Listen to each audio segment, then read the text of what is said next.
So thank you very much for the invitation and for inviting me to this forum. I've been involved with the Urine Review right from the very beginning. It's always very, very honored to be here and to actually gather all the information. But I seriously want to thank the timekeeper. She's been awesome today in terms of keeping everyone on time. So I was asked to talk about IO and IO combinations across all breast cancer subtypes. Are they here to stay? And when I first got this talk, I said, holy crap, what am I going to say in this talk? Because there's so much information out there, and try to collate it all together is going to be data overload, as you've been having for the last couple of hours. But I'll try and give you my thoughts on where I think IO and IO combinations are placed in patients with breast cancer. These are my disclosures. If anyone wants to contact me, you can scan the QR code, and I'd be more than happy to network offline. So I went online and I looked at how many immunotherapy trials are actually ongoing in the realm of breast cancer. And as you can see, compared to any other subtype or any other type of medication, there's been an explosion in terms of immunotherapy trials that are currently ongoing, mainly in the neoadjuvant and adjuvant setting. And there's been an explosion of trying to combine immunotherapeutic agents with different agents in the realm of breast cancer. But the real question is, can IO therapy actually work in patients with breast cancer? And going back to the biology of breast cancer, and why do we ask this question? Because we know that immunotherapy works in immunogenic tumors, and breast cancer has not typically been thought of as being immunogenic. But we do know that patients with triple-negative breast cancer have a higher mutation rate, potentially making them more immunogenic compared to, say, hormone receptor positive or HER2 positive type of breast cancer, which led to the thought that perhaps we need to start thinking about using immunotherapy in the realm of breast cancer, which in the realm of triple-negative breast cancer, which constitutes about 15% of all patients who have breast cancer. So the first thing that the investigators did was look at use of monotherapy immune checkpoint inhibitors within patients with metastatic triple-negative breast cancer. And what you see on this slide here is that the overall response to first-line metastatic triple-negative breast cancer using an immune checkpoint inhibitor like atezo or pembro is anywhere between 23 to 26%. Good results, but not very impressive. So the question was, could we leverage this and take it to the next level? Well, the first thing we needed to do was really understand why we were not getting those high responses in patients with triple-negative breast cancer using monotherapy IO therapy. Well, the first thing is that some of these patients, about 60 to 85%, actually have an intrinsic resistance to immunotherapeutic agents. And then the second is that 15 to 35% acquire a secondary type of resistance. And only about 10% of these patients will actually benefit from using single IO therapy and have that long-term benefit. So in the absence of predictive biomarkers to identify tumors with excellent sensitivity to immunotherapy, immune checkpoint inhibitors should be administered in combination with something to overcome the primary and acquired resistance and reduce early progression and perhaps increase the likelihood of a durable response.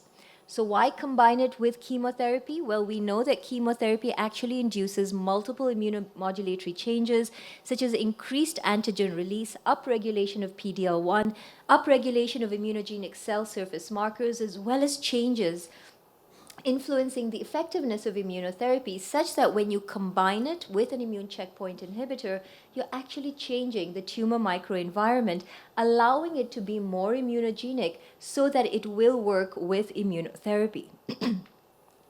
Now, in the metastatic setting in patients with triple-negative breast cancer, there's been a number of phase 3 randomized clinical trials that have looked at the combination of immunotherapy plus chemotherapy. You have the Impassion 130 that looked at atezo plus nab-paclitaxel, the Impassion 131, atezo plus paclitaxel, and then, of course, the pivotal study, the Keynote 355, that looked at pembro plus chemotherapy. And as you know, last year at ASCO, we did see the results of the Torchlight study that looked at the combination of topralimab in combination with nab-paclitaxel that had very similar results to Impassion 130.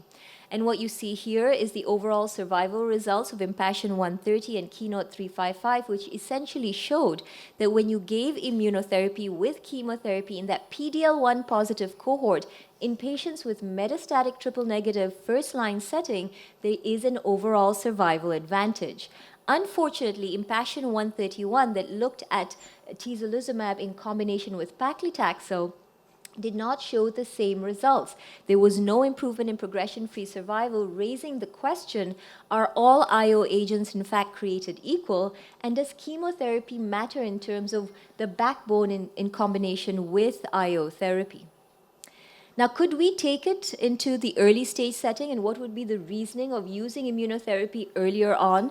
And what you see here on this slide is that when you have patients with metastatic, heavily pretreated group of patients, there's less antigen, there's more immune escape mechanisms versus taking it into the primary setting. So taking it into the primary setting allows you to increase immunosuppression, and changes in immunological features that occur during the metastatic progression suggests that early administration actually maximizes the benefit from immune checkpoint inhibitors. And what you see here on the slide is actually trying to explain that. When you have the primary tumor in place, and you want to be able to give chemotherapy as well as immunotherapy, the primary tumor can release neoantigens, and this allows the immune checkpoint inhibitors to actually work.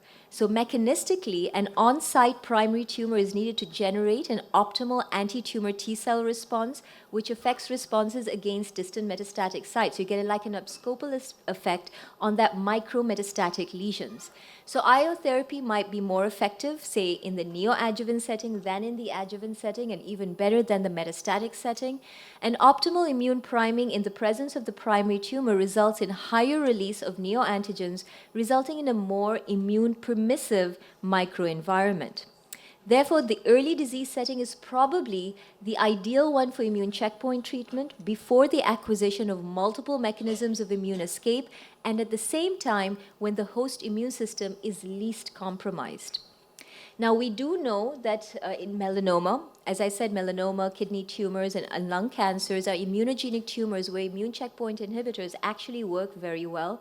We all know that in patients with melanoma, for example, post-resection, we give them adjuvant immunotherapy in certain stages, but we do have the results of the SWOG's S1801 trial that actually showed that when you used immunotherapy in the neoadjuvant setting compared to the adjuvant setting, you were in fact improving prognostic outcome of these patients, suggesting that that mechanism that I've just discussed with you in terms of the primary tumor releasing the neoantigens and making it more immunopermissive for immunotherapy to work actually makes sense.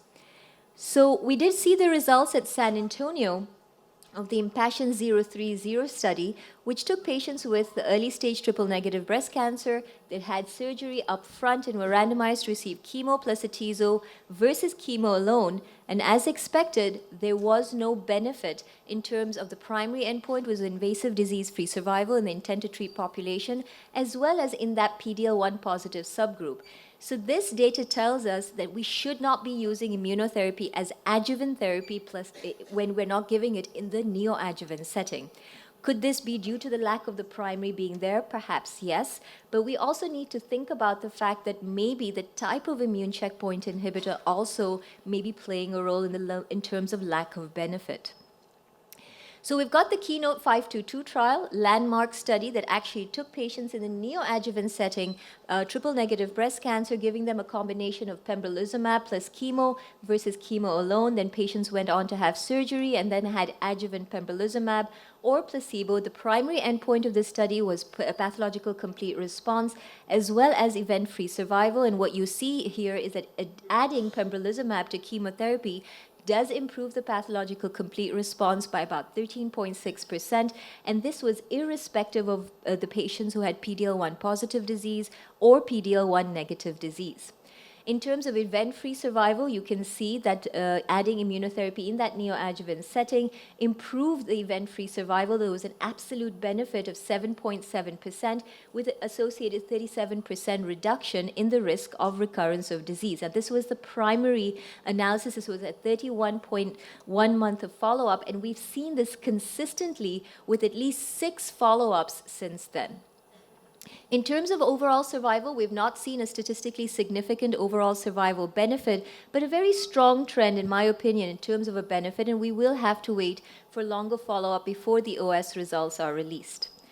Now, Keynote 522 was not the only trial that looked at neoadjuvant immunotherapy with chemotherapy. We've had the Japernuvo, the NeoTrip, the Impassion 031 with very conflicting results, but we do know that Keynote 522 is the standard of care, and what I'll be doing in the next couple of slides is really comparing it and asking different questions with the Japernuvo study, which was a very interesting study design in which they had very similarly immunotherapy plus all the chemotherapy pre-op, but did not use immunotherapy in the adjuvant setting.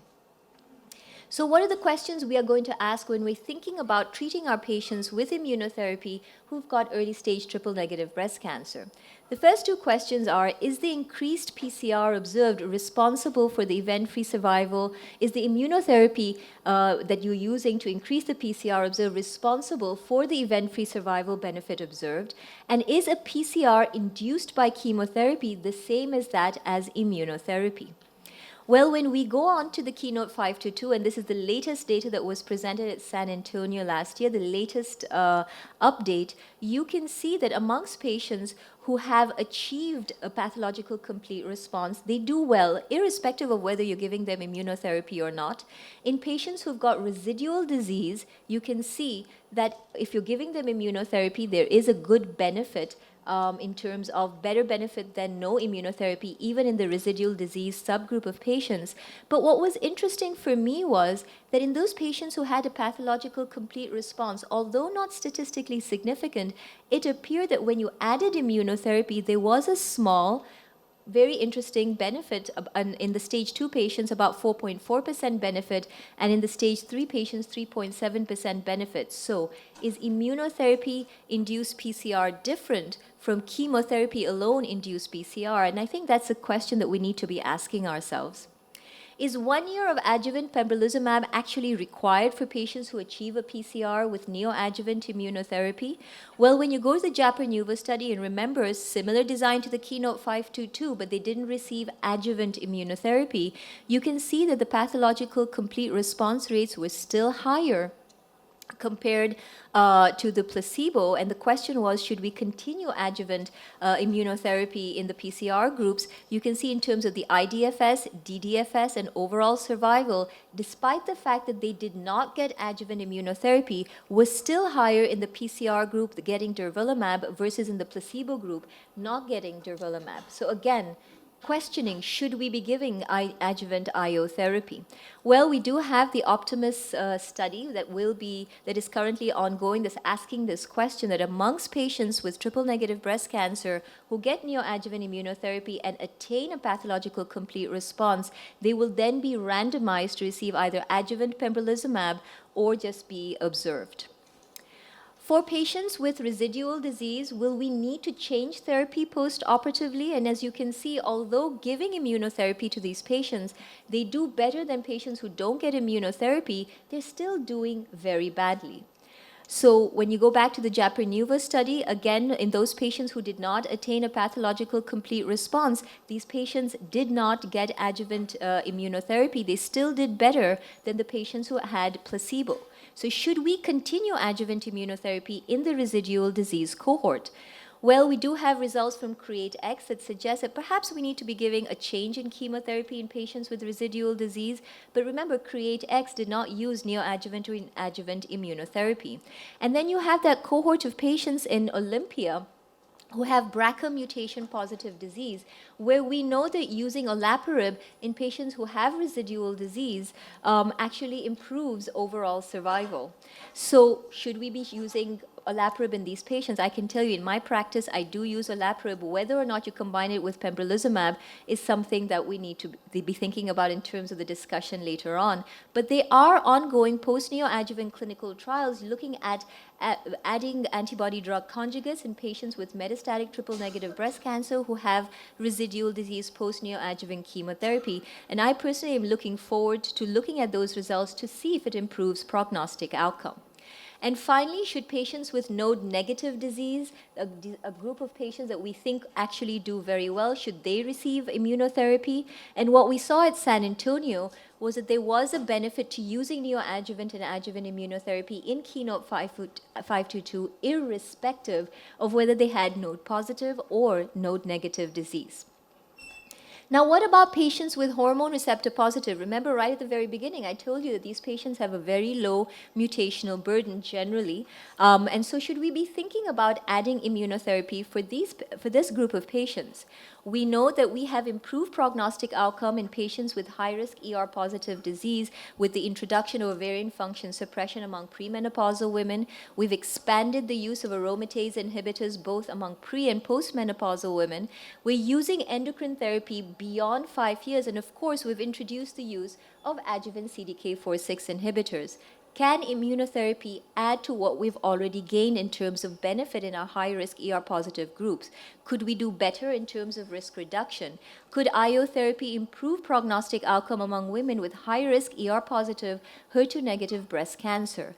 Why think about this question? Well, we know that PCR attaining a pathological complete response in patients with luminal AER positive doesn't actually make much of a difference, but there does seem to be somewhat of a difference in patients with luminal B type of breast cancer. That means getting a PCR may in fact get you an improved prognostic outcome. And we have seen from the results of the I-SPY 2 trial that adding pembrolizumab to patients who are getting chemotherapy in the HR-positive, HER2-negative cohort of patients actually does improve pathological complete response rate as well as event-free survival. Could this translate in a larger cohort of patients in a randomized phase 3 trial? So at ESMO last year, and then a follow-up of the results at San Antonio, we did see the results of the Keynote 756 trial that added pembrolizumab to patients with hormone receptor positive, HER2 negative, a high-risk early stage disease in the neoadjuvant setting. And then you had the Checkmate study, very similarly designed, but added nivolumab in this group of patients. What you see here is a pathological complete response in the intent to treat population. You can see that adding pembro or nivo does improve the pathological complete response rate, but more so in those patients with a PD-L1 positive disease. You can see here from the Checkmate 7FL that although in adding neoadjuvant immunotherapy does improve pathological complete response irrespective of the PD-L1 status, the biggest benefit that you're deriving from the addition of immunotherapy is actually in those patients with PD-L1 positive disease. So I think looking at these two trials, some of the questions that we will ask going forward in 2024 is, do all patients with ER-positive, HER2-negative early-stage breast cancer in fact respond the same to immunotherapy plus chemotherapy? Well, we know, and I showed this right at the very beginning, that when you're giving chemotherapy in the neoadjuvant setting to patients with ER-positive, HER2-negative disease, PCR rates are not going to be the same. You get the highest benefit in those patients with basal-like and luminal B subtype of breast cancers, and we know from the I-SPY 2 trial that the biggest benefit to adding the pembrolizumab to chemotherapy in terms of the PCR rates actually comes from those patients with a basal-like subtype. Should we focus our efforts in perhaps the PD-L1 positive cohort? I've already showed you that the biggest benefit was in that PD-L1 positive cohort. And will a PCR benefit in fact translate into an event-free survival benefit? And we have to wait for those results. But in 2024, what is the role of IO therapy in the era of adjuvant CDK4/6 inhibitors? Because we know from the Monarch-E and the upcoming Natalie study that giving adjuvant CDK4/6 inhibitors does improve prognostic outcome. And from Monarch-E, the latest data shows a 34% reduction in the risk of developing an IDFS event. We also know that combining abemaciclib with immunotherapy like pembrolizumab is not without toxicity. These are results from a phase 1b study showing higher rates of interstitial pneumonitis when you're actually giving the two drugs together. So something to be careful before we go into the clinic and start giving adjuvant CDK4/6 plus pembrolizumab. But we also know Giving CDK4/6 inhibitors doesn't provide you with the same efficacy across all subtypes of ER-positive breast cancers. We know, and this is data that comes from Alex Pratt's group, from the Mona Lisa trials, that actually tells you that the least benefit are in those patients with basal-like subtype of ER-positive breast cancer. So should we be looking at these different subtypes when choosing what to use in the neoadjuvant and adjuvant setting? And finally, as we've seen in the previous abstracts, how do we manage a patient with ER-low disease? And this is a group of patients that we royally always fight about in our MDTs as to how to approach them. Should we be treating them as an ER-positive patient or an ER-negative patient? And ESMO last year, we did see the results of a retrospective, prospective observational cohort study that actually showed that patients with ER low disease, that means less than 10%, prognostically do very similar to patients who have ER negative disease. Now, in both Keynote 756 and the Checkmate 7FL study, there was a subgroup of patients who had ER positivity of 1 to 10%. And you can see, although there was a benefit to adding pembrolizumab across all the cohorts of patients, the biggest benefit was actually in those patients in terms of PCR rates in those who had an ER of less than 10% in both Keynote 756 and the Checkmate 7FL study. To make matters more complicated, at ESMO last year, we did see from the Monarch E trial that adding adjuvant CDK4/6 with a BEMA, there's a similar effect in terms of risk reduction irrespective of the ER levels. So should we be using adjuvant CDK4/6 or should we be using pembrolizumab in these patients? And then finally, with oral SERDs and ADCs moving into the early stage setting, what will the role of IO therapy in fact be? Finally, those patients with HER2 positive a disease cohort that we've essentially cracked, I think, in terms of using anti-HER2 therapy. Can adding IO therapy actually help? At San Antonio, we saw the results of the APNEO study, again an early stage study attempting to add atezolizumab to chemotherapy plus anti-HER2 therapy. You can see not much of a benefit in terms of improving the PCR rates, although there seemed to be a nice trend in those patients receiving anthracyclines, anti-HER2 plus atezo. But I think these data are very immature and not as impressive as what we've seen in the triple negative cohort. Finally, other IO combination therapies that are there on the horizon, such as combining it with a PARP inhibitor or antibody drug conjugates. We've seen the results of the Mediola study in the metastatic setting who have germline BRCA mutated disease. Combining olaparib plus durvalumab had some nice activity.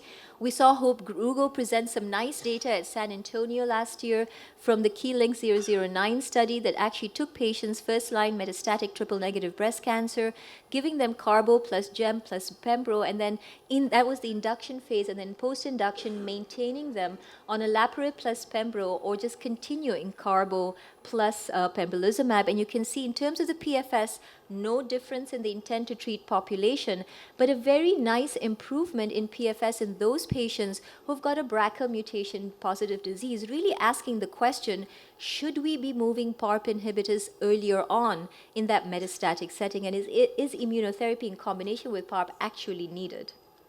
Then you had the results of the Begonia study, a very interesting study that looked at, it's a multi-arm study that looked at combination of durvalumab with different novel agents. The two that I'll focus on are trastuzumab deruxtecan plus durvalumab and Dato-DXd plus durvalumab. And you can see both combinations as first-line therapy in patients with metastatic triple-negative breast cancer actually showed some very nice overall response rates and some very decent median progression-free survivals. Finally, can biomarkers help to characterize patients who are likely to benefit from anti-PD-L1, PD-L1? Well, we have a plethora of different biomarkers that are currently being investigated. I'm not going to go through them in a lot of detail. The one that we tend to use the most is PD-L1, and I think this is one of the most confusing biomarkers. I don't think we actually know what we're doing half the time when we're testing it and actually looking at those cutoff points. Every company has their own type of PD-L1 test as well as their own biomarker for this. But suffice to say, at least in the realm of metastatic triple-negative breast cancer, it is important to be able to select your patients based on that PD-L1 and perhaps also in the hormone receptor positive cohort. And also trying to look at that optimal cutoff in terms of PD-L1, if you look at the Keynote 355 trial, we still don't know. We know that we're using it in patients with a CPS score above 10, but we know that the biggest benefit is actually in those above 20. So is there perhaps a range of CPS that we should be looking at to maximize the benefit of using IO therapy in these groups? Other biomarkers that have been looked at are those patients with APOBAC signatures, where we know that there is a high tumor mutational burden. And we also know that tumor mutational burden in itself is a biomarker for response to immune checkpoint inhibitors. Finally, I think this is what I want to leave you with. This is the way towards precision immuno-oncology. It won't be just one biomarker being able to select who should be getting immunotherapy for. It's going to be a conglomerate of actually looking at different factors, including phenotypic features, tumor microenvironment features, as well as response features that will tell you that we need to build an immunogram that will help you select which patient is actually going to benefit from which immunotherapeutic agents. So these are some of the take-home messages. We know that the addition of IO therapy to neoadjuvant triple-negative breast cancer improves PCR and event-free survival and should now be considered standard of care. We know that the addition of IO therapy to neoadjuvant chemotherapy improves PCR rates in our HR-positive cohort of patients. However, this has not as yet translated into an event-free survival benefit. And we know that those PCR rates are the highest in those with PD-L1 positive groups. The question that we ask ourselves, is neoadjuvant IO plus chemotherapy ready for prime time use amongst patients with HR positive, HER2 negative early stage breast cancer? My simple answer to that question is no, and we should not be thinking about it until we have event-free survival data. We know that the addition of IO in patients with HER2 positive disease is still a work in progress, and the future will be about better selecting patients for IO in a personalized fashion. Thank you very much.